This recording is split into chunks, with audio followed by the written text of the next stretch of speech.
ناظرین، میں اقبال سبحانی آپ سے مخاطب ہوں۔ جیسا کہ آپ جانتے ہیں کہ جمعے کا دن نون لیگ پر ہمیشہ بھاری رہتا ہے، تو آج پھر جمعے کے دن الیکشن کمیشن نے تمام کے تمام 25 ارکان پنجاب اسمبلی کو ڈی سیٹ کرنے کا فیصلہ کر دیا ہے۔ تو میں اپنے پی ٹی آئی کے ورکروں کو، پاکستانیوں کو جمعے کی مبارکباد بھی دیتا ہوں اور جمعے کے دن الیکشن کمیشن کے اس فیصلے کی مبارکباد بھی دیتا ہوں۔ ناظرین، جیسا کہ آپ جانتے ہیں کہ یہ ڈی سیٹ کا فیصلہ ہونے سے حمزہ شہباز کی حکومت کا خاتمہ ہو چکا ہے۔ اگر آپ کو یاد ہو تو عمران خان کے خلاف جب یہ تحریک عدم اعتماد لائے تھے تو اس وقت ان کے وزراء اور ان لوگوں نے بہت شد و مد کے ساتھ اور بہت زور دے دے کر اس بات کا اعادہ یہ کرتے رہے کہ عمران خان کے پاس اخلاقی جواز ختم ہو چکا ہے، لہٰذا عمران خان کو چاہیے کہ وہ سیٹ چھوڑ کر نیچے اترے۔ تو آج میں نون لیگ کے وزیر اعلیٰ سے یہ سوال کرنا چاہتا ہوں کہ کیا آپ کے پاس سیٹ پر بیٹھنے کا اب کوئی اخلاقی جواز رہ گیا ہے؟ آپ نے جو ملک کی حالت کی ہے، آپ نے اور آپ کے والد صاحب نے جو 1.5 مہینے کے اندر جو ملک کی حالت کی ہے، جب آپ عوام کے پاس جائیں گے الیکشن کے حوالے سے تو تب آپ کو حقیقت کا پتہ چلے گا۔ اس وقت میرا خیال ہے آپ اقتدار کے نشے کے اندر بدمست ہیں اور آپ کو یہ سمجھ نہیں آ رہی ہے کہ آپ کی کیا پوزیشن اس وقت ہو چکی ہے۔ اخلاقی طور پر، آئینی طور پر، قانونی طور پر آپ وزیر اعلیٰ پنجاب کی سیٹ پر بیٹھنے کا اعتماد کھو چکے ہیں۔ لہٰذا میں آپ سے یہ کہتا ہوں، پاکستانی عوام آپ سے یہ کہنا چاہتی ہے کہ آپ فوراً پنجاب اسمبلی کی وزارت اعلیٰ کی سیٹ سے خود ہی نیچے اتر جائیں، اس سے پہلے کہ آج 20 تاریخ کو ملتان کے اندر عمران خان جو کال دینے والے ہیں، اس کال کے نتیجے میں یا اس کے بعد اگر آپ اتریں گے اور بے عزت ہو کر اتریں گے تو بہتر ہے کہ آپ شرافت سے اور دیانتداری سے آپ سیٹ چھوڑ کر نیچے آ جائیں اور نئے الیکشن کا اپنے والد صاحب سے کہیں کہ وہ اعلان کرائیں۔ جن لوگوں نے 25 کے 25 صوبائی ارکان نے جنہوں نے حمزہ شہباز کو ووٹ دیا، سب سے پہلے تو انہوں نے امانت کے اندر خیانت کی، یعنی کہ عمران خان کی، پی ٹی آئی کی، پاکستان تحریک انصاف کی سپورٹ کے اوپر منتخب ہونے کے بعد انہوں نے پارٹی سے انحراف کرتے ہوئے اپنے ووٹ پی ڈی ایم کے پلے میں یا نون لیگ کے پلے میں ڈالے، تو انہوں نے بدترین خیانت کا مظاہرہ کیا۔ اب اس کا انجام بھی آ گیا آپ کے سامنے۔ میں پنجاب حکومت کو یہ کہنا چاہتا ہوں کہ آپ ادھر ادھر کی نہ ماریں، اب فوراً نیچے اتریں اور الیکشن کا اعلان کریں۔ مریم نواز جلسوں میں، اچھا پھر یہ اتنے کنفیوز ہیں کہ مریم نواز جلسوں میں بار بار یہ کہہ رہی ہے کہ آپ نیچے اتریں اپنی حکومت کو، وہ کہہ رہی کہ آپ اتریں اور جو عمران خان کا جو ملبہ ہے وہ ہم نے اپنا ٹوکر اپنے سر پہ رکھ لیا ہے اور لہذا آپ نیچے اتر کے تو الیکشن کا اعلان کریں۔ اور دوسری طرف ان کے وزراء اور ان کے یہ کزن اور ان کے یہ چاچا وہ یہ چاہتے ہیں کہ وہ 1.5 سال کی ٹرم پوری کریں۔ بھئی 1.5 سال کی ٹرم آپ کیسے پوری کر سکتے ہیں؟ آپ نے تو غصبانہ قبضہ کیا ہوا ہے، آپ ووٹوں کے اوپر منتخب ہو کر تو نہیں آئے۔ اور پیپلز پارٹی نے اپنی تاریخ دہرائی، پیپلز پارٹی نے اپنی تاریخ ایسے دہرائی کہ 71 کی جو الیکشن 71 کا ہوا اس کے اندر پیپلز پارٹی کو 81 یا 82 ووٹ ملے، جبکہ اس کے مقابلے میں مشرقی پاکستان میں شیخ مجیب الرحمان کو 160 ووٹ ملے۔ مگر اکثریتی جماعت کی جیت کو جو یہ ہضم نہ کر سکے، اور پھر یہاں تک بھٹو نے کہا کہ جو وہاں جائے گا بنگلہ دیش میں اس کی ٹانگیں توڑ دوں گا، ہم اس کی ٹانگیں توڑ دیں گے، یہ ایک بڑا مشہور ڈائلاگ ہے۔ اور پھر صدر کو یہ مشورہ دیا کہ آپ اسمبلی کا اجلاس نہ بلائیں۔ اس وقت یحییٰ خان صدر تھے. تو پیپلز پارٹی نے میں سمجھتا ہوں کہ اپنی اسی تاریخ کو آج پھر دہرایا. کیسے دہرایا؟ کہ اس سازش کے اندر پیپل پارٹی زرداری سب سے آگے اور یہی وہ شخص تھا جس نے یہ سارا پلان کیا. اور آپ دیکھیں کہ نون لیگ کے پاس غالباً 82 سیٹیں اور پیپلز پارٹی کے پاس 52 سیٹیں، اور اس کے مقابلے میں پی ٹی آئی کے پاس 155 کے قریب یا لگ بھگ سیٹیں ہیں قومی اسمبلی کے اندر. تو کس طریقے سے انہوں نے سازش کر کے اکثریتی جماعت کو سازش کر کے ان کی حکومت کو ختم کیا اور قبضہ کر کے بیٹھ گئے. اور آج 1.5 ماہ کے اندر انہوں نے جو ملک کا حال کر دیا ہے وہ ناقابل بیان ہے، وہ آپ سب کے سامنے. منحرف ارکان سوسائٹی میں منہ دکھانے کے قابل نہیں رہے، اور میں یہ سمجھتا ہوں کہ ان کو الیکشن کمیشن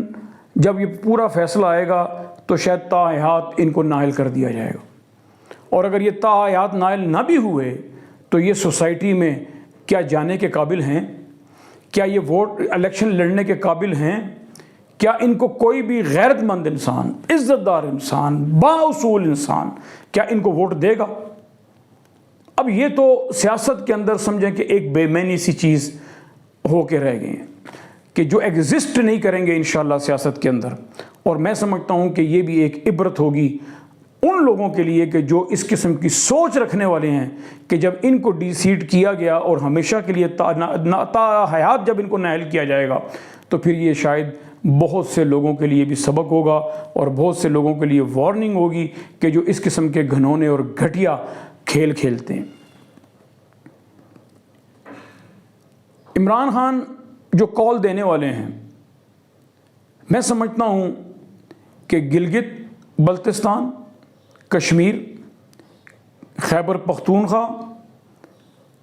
پنجاب، یہ جب سب نکلے گا تو پورا اسلام آباد سراؤنڈنگز اس کو بند کر دیا جائے گا، اور مطالبہ صرف ایک ہوگا کہ الیکشن کا اعلان کرو، اور اس کے علاوہ کوئی مطالبہ نہیں ہوگا. تمام پی ٹی آئی کے صوبائی اسمبلی کے اراکین کو ہدایات جاری کر دی گئی ہیں. تمام پی ٹی آئی کے قومی اسمبلی کے اراکین کو ہدایات جاری کر دی گئی ہیں کہ اگر حکومت نے عمران خان کو گرفتار کرنے کی کوشش کی یا ہاؤس اریسٹ کیا تو تمام ایم پی اے، تمام ایم این اے اپنے اپنے شہروں کے اندر نکل کے مین چوراہوں کے اندر جا کر تمام کا تمام پاکستان بند کر دیں گے. میں آپ سے یہ کہنا چاہتا ہوں، موجودہ حکومت سے میرا یہ مطالبہ ہے کہ اس سے پہلے کہ بات وہاں تک جائے، بہتری اسی میں ہے، عزت اسی میں ہے کہ آپ نئے الیکشن کا اعلان کریں اور مقابلے میں آئیں اور میدان میں آ کر مقابلہ کریں. بلاول بھٹو نے امریکہ کے اندر انٹرویو دیتے ہوئے عمران خان کے دورہ روس کو صحیح قرار دے دیا. انہوں نے یہ کہا کہ دورہ روس کا جو عمران خان نے کیا ہے وہ ہماری خارجہ پالیسی کے تحت کیا ہے. اب مجھے بتائیں کہ جب ایک روس کے دورے کے اوپر آپ نے عمران خان کی حکومت کو پلٹا دیا امریکہ کے کہنے کے اوپر، اور پھر اس کے بعد آپ جا کر اسی بات کو امریکہ کے اندر بیٹھ کے یہ کہہ رہے ہیں کہ عمران خان کا جو دورہ روس تھا وہ صحیح تھا، وہ تجارتی نوعیت کا دورہ تھا، اس میں کون سی ایسی بات تھی؟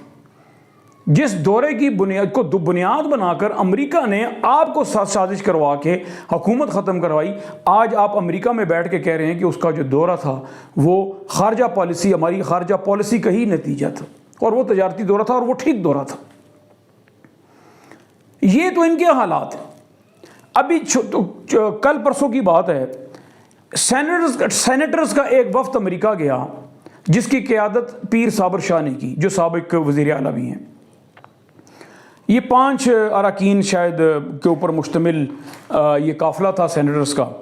کہ جن کے اندر وہ صابر شاہ، فاروق ایچ نائک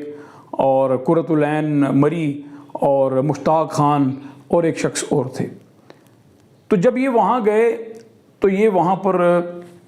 جو مائیگریشن کے حوالے سے ایک پالیسی ہے اس کے اوپر پاکستان کی پالیسی کو انہوں نے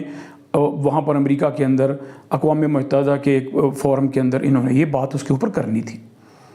کروڑوں روپیہ لگا کر یہاں سے یہ لوگ گئے وہاں امریکہ کے اندر، اور پھر صابر شاہ کو وہاں آگے بٹھا دیا بات کرنے کے لیے، یعنی کہ اس گروپ کی نمائندگی جو ہے وہ فاروق اچ نائک کے ہوتے ہوئے پیر صابر شاہ کر رہے تھے۔ اور پیر صابر شاہ نے وہاں پر جو پاکستان کے لیے ایک ذلت پیدا کی، ایک رسوائی پیدا کی، وہ آپ خود بھی دیکھ سکتے ہیں۔ Thank you, Madam Chair. Migrants face myriad of challenges in countries of transit and destination, which has been exacerbated by the pandemic. Drivers of migration already present before the pandemic. یعنی کہ صابر شاہ جو ہے وہ جب بات انگریزی میں اس کو جو لکھا ہوا دیا گیا، وہ جب انگریزی میں اس کو پڑھ رہا تھا تو نہ اس سے پڑھا جا رہا تھا نہ، اور پھر بیچ میں وہ کئی لائنیں چھوڑ بھی رہا تھا، اور پھر بیچ میں وہ کبھی کھانسی کر رہا ہے، کبھی وہ وقفہ کر رہا ہے، کبھی وہ ربط کو جو ہے وہ توڑ رہا ہے، کبھی وہ ایکسنٹ کو توڑ رہا ہے، یعنی کہ جو جملہ وہ انگلش کے اندر پڑھ رہا ہے اس کا ردم نہیں بن رہا، اس کی سینس نہیں بن رہی، اور وہ سمجھ نہیں آ رہی کہ یہ کیا کہہ رہا ہے۔ یہ وہی پیر صابر شاہ ہے جس نے مسلم لیگ نون کے جلسے میں گھبراہٹ کے عالم میں گو نواز گو کے نعرے لگا دیے تھے۔ یہ وہی پیر صابر شاہ۔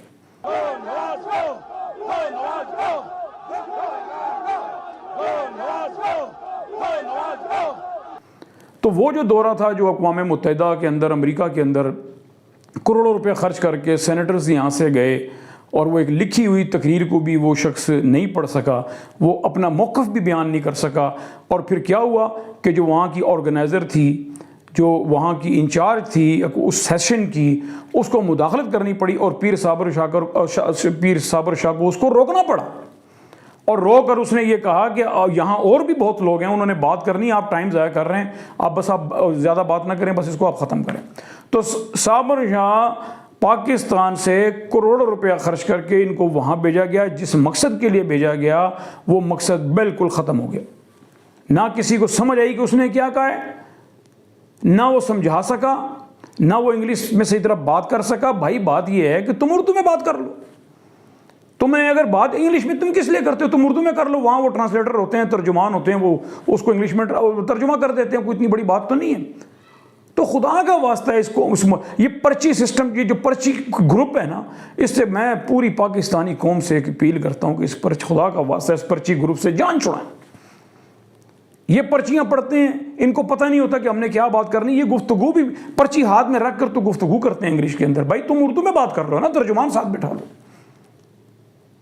اور پھر وہاں جین کی پینٹیں پہن کر، اور وہ جو ابھی بلاول گیا وہ جین کی پینٹ شرٹ پہن کے وہاں جیسے وہ ایک کیجول ڈریس ہوتا ہے اس کے اندر وہ امریکہ کے دورے کے اوپر وہ گیا ہے، آپ اندازہ لگیں۔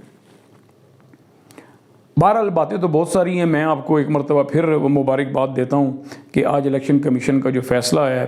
اس نے 25 کے 25 اراکین کو ڈی سیٹ کیا ہے۔ ابھی اس کا تفصیلی فیصلہ آنا باقی ہے، لیکن میں سمجھتا ہوں کہ اب کارکن جو ہیں ان کو چاہیے کہ بس وہ لانگ مارچ کی تیاری کریں، اور اس کے بعد پھر اپنا اگلے الیکشن کی تیاری کریں۔ اللہ آپ کا حامی و ناصر ہو۔